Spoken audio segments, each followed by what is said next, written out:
Well, hi, everybody, and welcome. It's the MLB on Fox crew, safe at home, a little different version of our program, but considering where the world is today, we still want to get out and hang with you guys. And so, as you can see, we got A-Rod. Alex is over there or somewhere. And then we got the big hurt, Hall of Famer, Frank Thomas. I'm pointing in the wrong direction. I got to change it up over there. What's up, guys? What's up, KB? What's going on, up, KB? Frank? Hey, I miss you What's guys. up, A-Rod?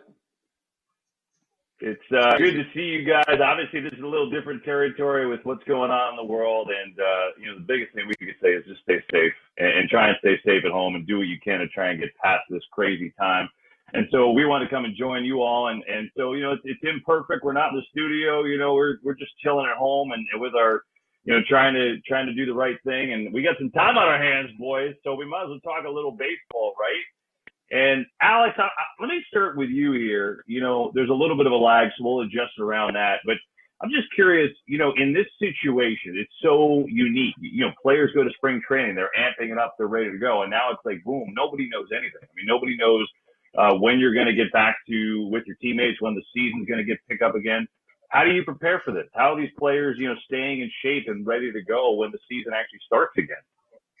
Yeah, I think, uncharted territory, you have to play a little bit of mind games and think about what would I do if this is January and February and think about it in that way. For me, and I'm anxious to hear what Frank has to say. For me, it was all about my legs. I wanted to make sure my legs and my throwing arm were in great throwing condition and running condition.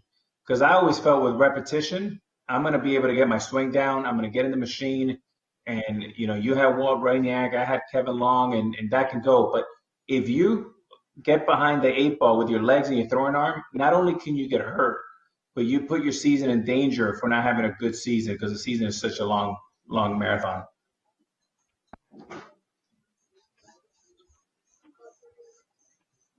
KB, for me, I'm just I think the veterans got the advantage right now because most of these guys are making enough money. They got set up so they're home, have in-home cages. I think that's going to benefit the veteran players. As for the younger kids, I hope some of them are able to stay close to camp. I know the White Sox were holding camp opening, getting guys in at different times so they can stay on the machines. A lot of guys stay down in Arizona. I think that's the only way you can look at it. But the guys that are lazy, that go home and do nothing, they're going to be in a world of trouble if this game starts right away once again, probably in, who knows, June, July. You just never know when this might happen. Again, they say the season's going to start on whatever date. How long? I know you're training by yourself, but how long do you need? How long do you think pitchers need to really be ready to go? Is it a couple of weeks? Is it a month? Is it 10 days? What do you think? If the pitchers have been throwing a little bit, I'm thinking 2.5, maybe a hair over 3 weeks.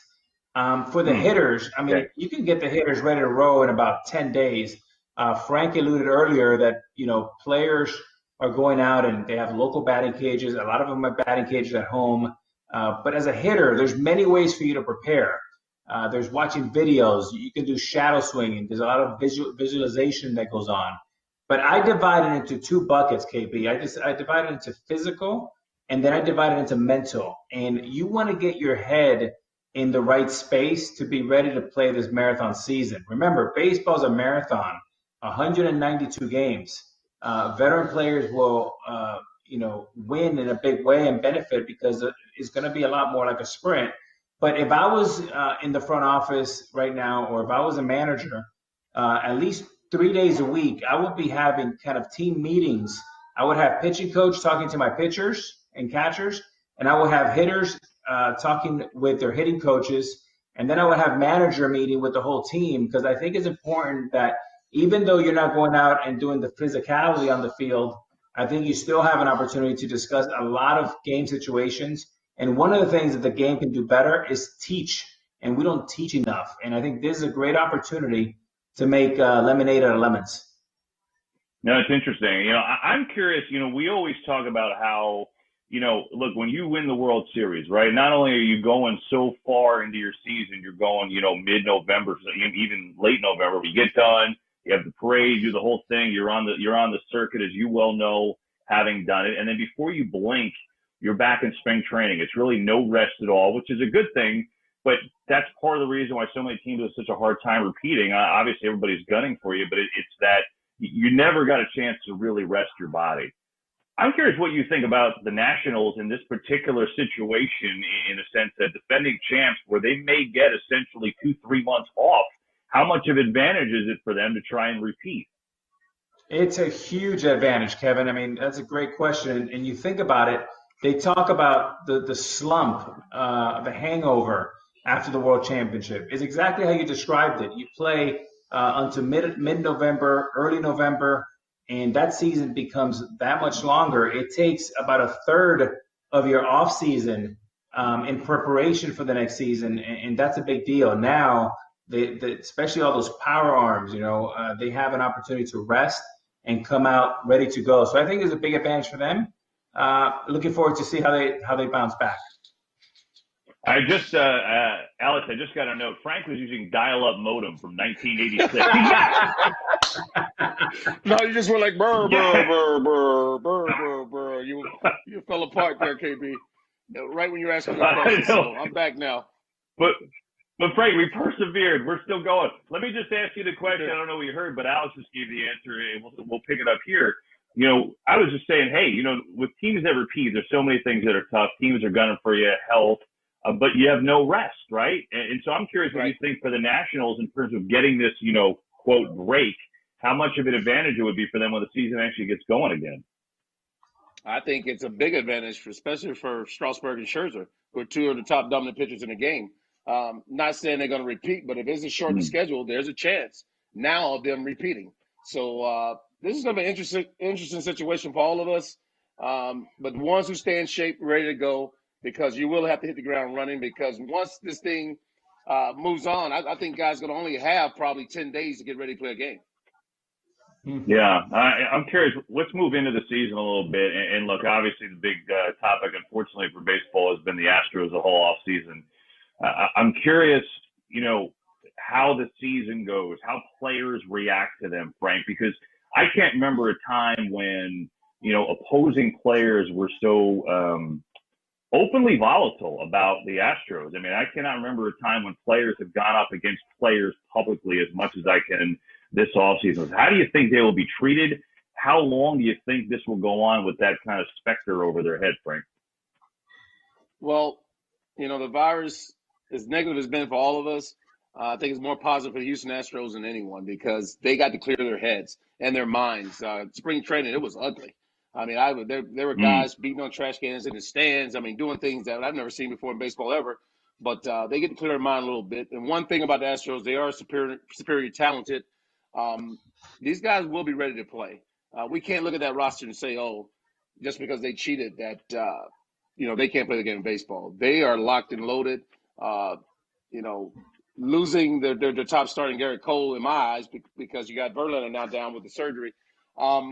They still got a very good, interesting team this season. They can beat anyone also. Yeah, and adding to that, Frank, I think, look, I've been lightning rod for a really long time in my baseball career, and there was many times that I was begging and praying for a timeout, even a 20-second timeout, right? And it never came, especially in New York. I mean, the pressure just kept compounding, and to be able to get a break, obviously for a horrific reason to get a break, very unfortunate. But I think Frank is right. I think they get a chance to catch their breath, change the narrative a little bit, and it gives them an opportunity to get their heads right and come back and be ready to go. I think this is a very, very big year, and I think everybody will be watching. And I can't tell you guys if they're going to be back in the World Series or be in last place. This is going to be a character season for the Houston Astros. Will this, Alex, affect their performance? In other words, look, we envision them as, if not the best, certainly one of the best teams in the league. Do you think the pressure will hinder their performance in terms of wins if they're healthy? It all depends on their mindset, Kevin. I've seen so many people come into New York, and when I first got there, I had a friend, Mike Borzello, who you both know, said, hey, the pinstripes are heavier than they look. And I kind of just laughed about that. And in 2004, my first year there, I said, boy, I'll tell you what, Mike Borzello's right. The heat is hotter in this kitchen. It's different in New York. There's more media. There's more everything. And I think Even though Houston is not in New York, they're going to feel New York type heat and pressure. And I love the pressure. I love kind of being the villain. I know others like Barry Bonds and Alex Bregman. There's some players out there, Frank, you love going on the road and shutting the opposing crowd up. We don't know who Houston is. They have a lot to prove to themselves and to the world of baseball. Come say hi. They can't see you from there. Oh. KB and Frank. Hi, guys. Hello. We see a hand. Hi. Come here, honey. Bardia says he's going to get you in trouble because there's a baseball show. Jennifer, how you doing? Bardia, KB said, how you doing? Frank says hi. Hi, guys. Bardia's going to fire me, Hello. a producer. Sorry. Yeah.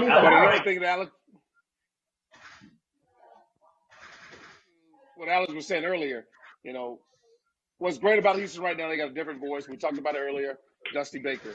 He can bring men together. Yeah. He's always brought men together. It's good to have a new voice going in this situation with these guys, and they will be ready to play. Like we said earlier, they're superior talented.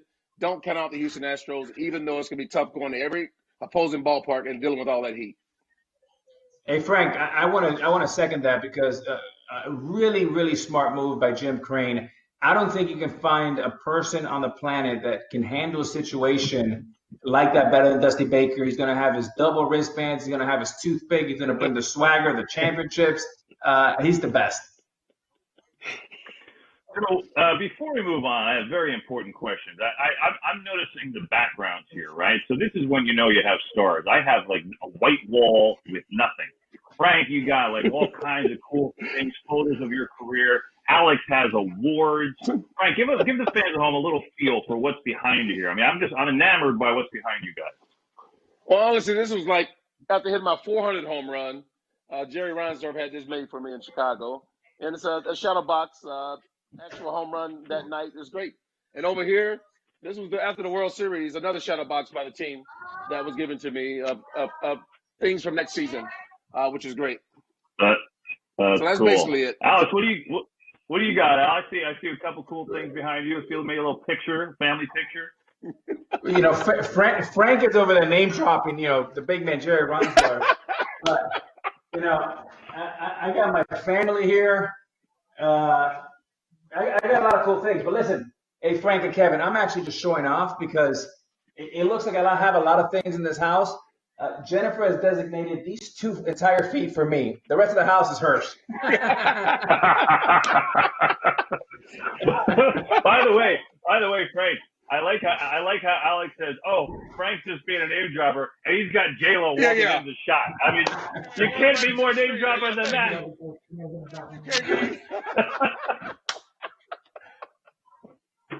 Oh my God! We're just giving love. You know that. Love you guys. So, you're the best, Jennifer. Love you too. So, hey, let's go here. Alex, I'll start with you because Frank, I know where your answer is going to be. So let's talk about some surprises this year. It's always fun, like thinking about the up and coming teams, right? So a few that are on my mind: the White Sox. Frank, I know you'll have your minutes. So give me a second. White Sox, Angels, maybe the Reds. You could go with any team, but those are 3 of the teams that, prognosticators kind of think are on the rise this year. Give me a team, Al. Who are you looking at? I like the Reds. I mean, they're coming off 6 straight losing season, but I think they have. I love the Mike Moustakas move. I like Nick Castellanos. I love Trevor Bauer. I think obviously very eccentric, but a power arm, and Sonny Gray. Show that was no fluke last year. The Cubs are retooling, so maybe there's a little window. The Reds feel like there's a little magic in Redstown. All right, and obviously for me, go ahead. It's going to be the White Sox. And I look at this team from top to bottom of that lineup. They can hurt you each and every position. The biggest key for them is going to be Michael Kopech. If Kopech can come back and start for this team, that gives them a legitimate power arm ace that can shut down anyone at any time. So I'm looking at the White Sox, but I do have one other team that I think some people are looking at, but not others, and it's your team, KB, the New York Mets. I think they're one power bat away. Wow. He's available. He needs to go out and get Yasiel Puig. If they get Yasiel Puig with the rest of that lineup, give him 4 legitimate outfielders with that starting staff who can shut down teams night in and night out, watch out for the New York Mets. And Luis Rojas is a really good manager. Felipe, Moises, all of them will be around to help him manage that ball club. Watch the New York Mets. They're the interesting team for me. Well, let me ask you this first of all. There's a two-parter. Frank, I'll start with you on that one. You talk about your White Sox. We know about the young talent with Eloy Jimenez and all those guys, Giolito, and All-Star last year. How about getting the Parrot though? Adding the Parrot to that lineup. Well, with him and Jose Abreu, that lineup is dynamite. But the kid, Luis Roberts, I'm going to tell you right now, Alex, he's on that level. He was on Frank Thomas' level when he came in. This kid can do it all. I've watched him early this spring. I am shocked at the talent level of this kid, and he's deserving of all the hype because there's nothing on the field he can't do. The Mets, I mean, look, yes, Alex and I both grew up with their story. We know what usually happens, but they do have a lot of talent. Interesting moves for them. We know about DeGrom, 2-time Cy Young, Syndergaard, but they go out and get Porcello and Waka as their 4 and 5 guys in the rotation. So if, they got Betances in the bull, it's just a matter, it's always with them if it actually works. I mean, that they've got enough talent. I mean, do you think so, Alex? Do you think they've got enough talent? It's a very good division, the NL East. Yeah, look, they did some good things last year. They had some good runs in the second half. I like Porcello coming closer back home. He's a Northeast kid, still very young. And look, I love when competitive pitchers have a Cy Young year and then they struggle. I'm very bullish in a guy like Porcello putting it all together. And if he does, and you have DeGrom in the front end, you have Pete Alonso, you have Conforto, there's some interesting pieces there and some wild cards. If Noah Syndergaard comes out right, I agree with Frank. They can be scary.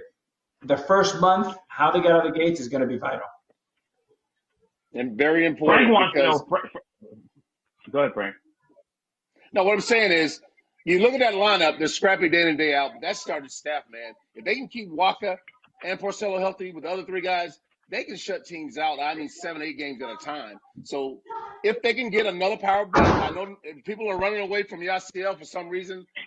He's a handful, but he's extremely talented. He will thrive in New York City because he loves the big city atmosphere. To go along with the rest of that outfield, he would be a great addition to that offense and give him a little more thump because that division is very, very solid this year, and it could be one of the best divisions in baseball. Alex, Frank just texted me. He had a big question. He wants to know on that I'm planning on buying the Mets.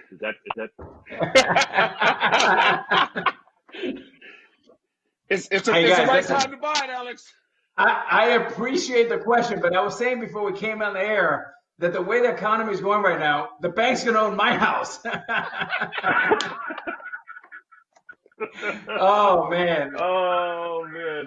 Hey, I'll tell you what. It's a good. Since you say that, we're having some laugh. It's a good time. Those of you just tuning in, it's ML Box Safe at home. We're all from our house, trying to be safe. Hope you're doing the same thing and playing it smart, and most importantly, being safe and healthy. Just a scary time, but hopefully we could all be together to get through this. Go ahead, Al. KB, and Frank, I mean, the 3 of us, we love baseball. And, it's a reminder for all of us of how grateful we should be. I know that all of us are on just being a part of this great game of baseball. I'm doing a live clinic from my house, like an absolute nerd. And I'm hoping a few kids, dial into my Instagram live because I'm going to talk a little bit about hitting, throwing, fielding. I'm going to talk about the lessons that I learned when I was 12, 13, 14 years old. And, life without sports and without music would absolutely stink. And I'm just so grateful that we're part of baseball. And that's it. I just wanted to get that out there because I know we all miss it very much. Well, Alex, you're the only one of us that has a compound big enough that you can put on such an event. Music and baseball. You just open up the compound and just bring everybody in. And I'm sure people are going to watch for hours. This is great, Alex. Good job. Unbelievable. I love it. That's great, man. I love it, Al. That's awesome, and I'm sure people will be fired up. And let's do this. Frank got a chance to talk about the White Sox, so I'm going to start with Franco on this one. Al will get your turn. Mhm. The Yankees, right? I mean, obviously a great year last year, ended on a hanging slider that Altuve hit out. They're loaded again, but they've got a lot of injuries right off the bat. I mean, who knows with this delay of the season if it will help them. But Frank, in your eyes, are they the favorite in Major League Baseball again, or you see some bumps in the road for them? I see some bumps in the road just because the loss of Severino. I think if Luis Severino was healthy, this team could easily go all the way. Without that third number one starter, it's going to be a little difficult, and they got to stay away from the injuries all year long. So if the rest of that rotation, the rest of those guys pitches lights out, they still got a chance of winning it all. But without Severino, I'm concerned. Garrett Cole, incredible addition. We know how great he is. And Tanaka, we know he's going to be dynamite as usual. But without Severino in that third hole, I'm worried about the Yankees just a little bit. That's a great point, Frank. And Severino is the unsung hero. When he's right, I mean, he is a dominant number one guy who can throw the ball up to 102 miles per hour, develop a really nice changeup and a slider. What's interesting about the Yankees, a little history, fellas, they've never had a pitcher strike out 250 hitters or more, which is remarkable. Last year, my man Garrett Cole struck out 326. So he is going to be the guy they expect. He's going to be there for 9 years, $324 million contracts. But for me, the move that's going to determine what happens for the next decade for the New York Yankees is 30-year-old Giancarlo Stanton. $325 million over 13 years. The Yankees don't cover all of that. But you have a situation where there's 7 or 8 years left in that contract, and there's such domino effect, and there'll be such recourse. Whether he plays great, there'll be championships, and if he doesn't and continues the injury bug, I think that will haunt the Yankees for a long time. So Stanton coming out and being the guy they got from the Marlins, who was one of the best hitters in the game, one of the best players, MVP, the Yankees will be dominant, and I believe they will be world champions. But it's up to Stanton. Yeah, all eyes on him. I mean, there's no doubt. And certainly all eyes on Garrett Cole when you give the guy $300 million. But I mean, it just feels different for Stanton for some reason. And I say this too, and I'm sure what you guys think, Allison. You could start. It's so unique with the situation with Boston. It's so weird to see them essentially selling off players, which is what they did to the Dodgers, and we'll get to that in a minute with Mookie Betts and David Price. But they don't have a great farm system right now. They're trying to get under that cap. Obviously, they're still awaiting punishment from Major League Baseball.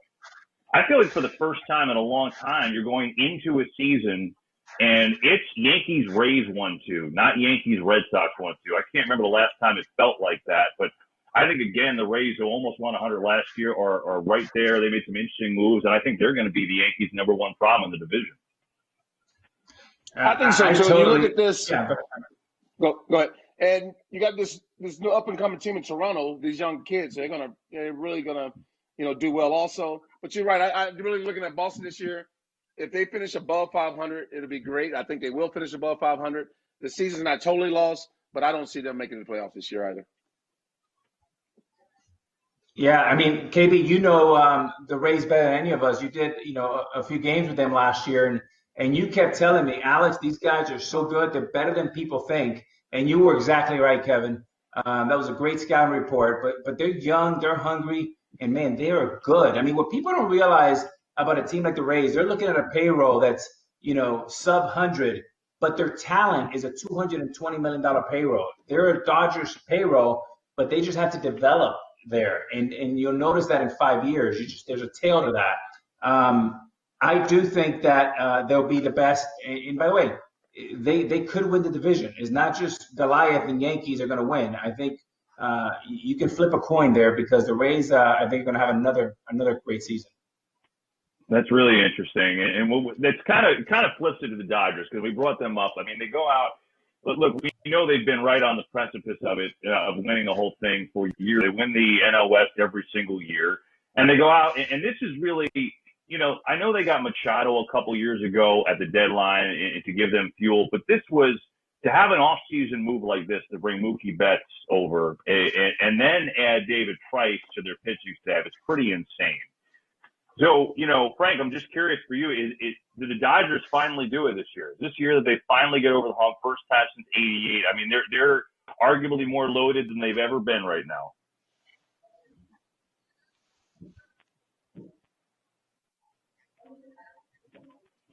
We might have had Frank on pause again.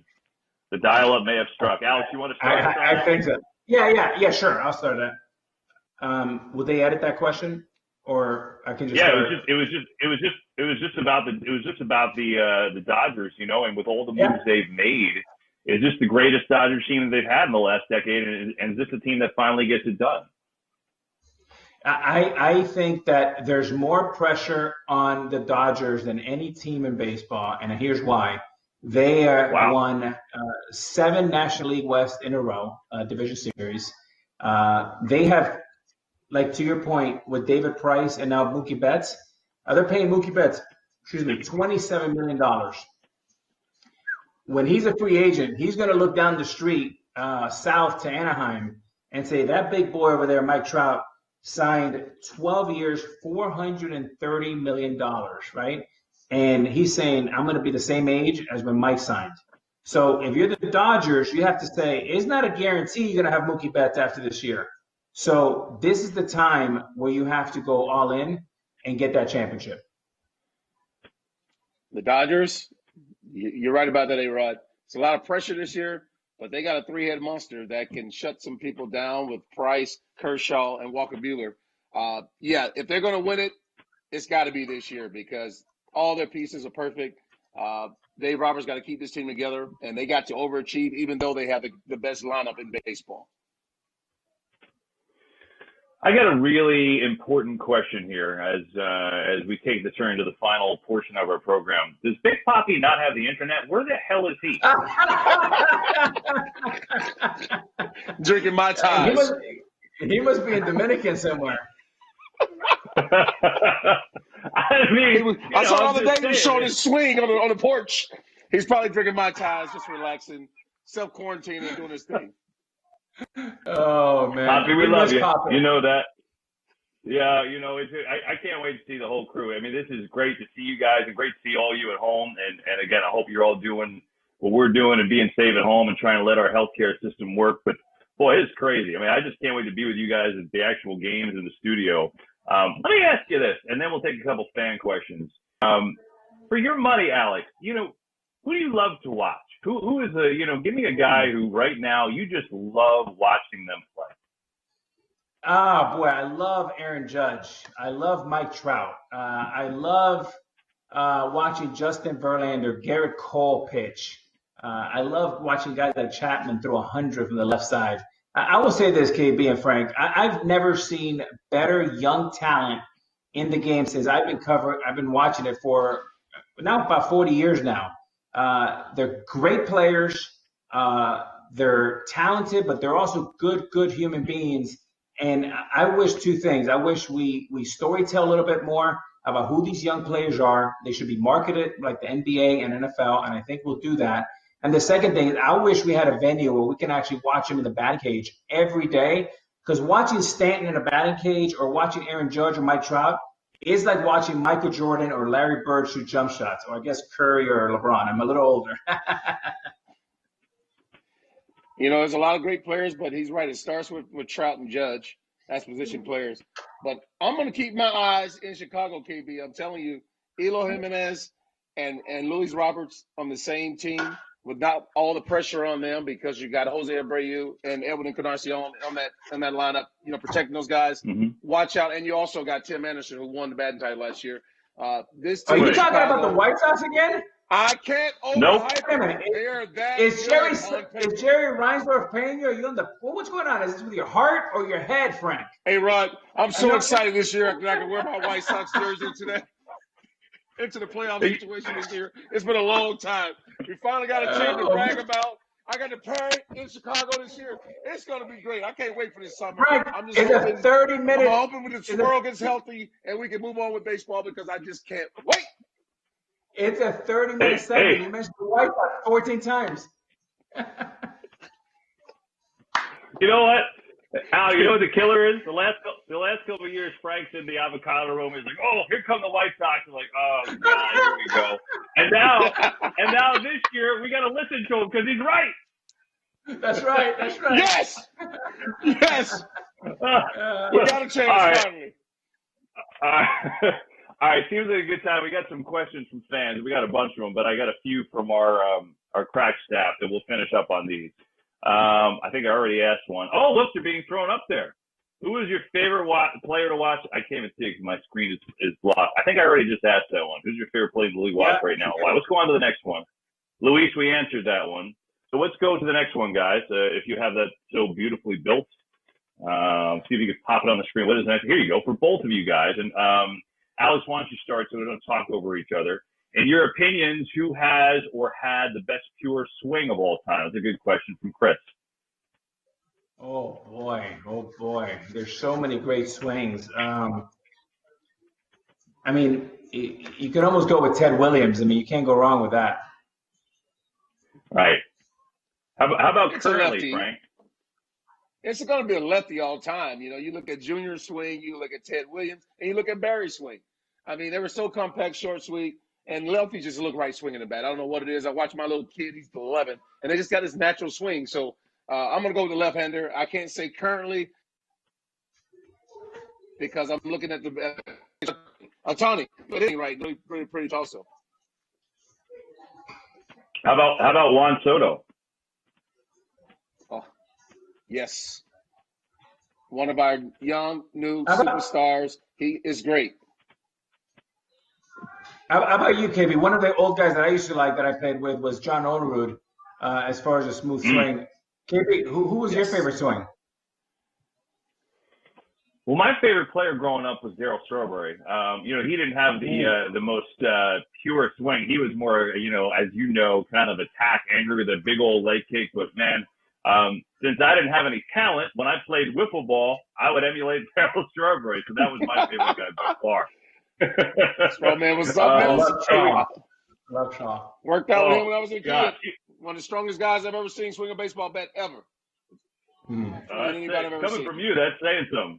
That's saying Amazing. something. Did you work out with him as a kid? I didn't know that, Frank. Yes. When I was younger, yes. Him and Eric Davis at the program in South Central LA. Name dropper. Park, I've never seen a guy that tall and lean hit a ball so far. The furthest I've ever seen balls hit in my life, Darryl Strawberry hit him. Wow, that's pretty good. All right, let's get one more fan question, and then we'll call it a show. Let's get guys. You got one more for us? Here we go. This is for Thomas. I guess that means Frank Thomas. What was your best memory? More white? Is this a White Sox show? Frank, from Chris, he wants to know what was your best memory? Go. In Chicago. Yeah.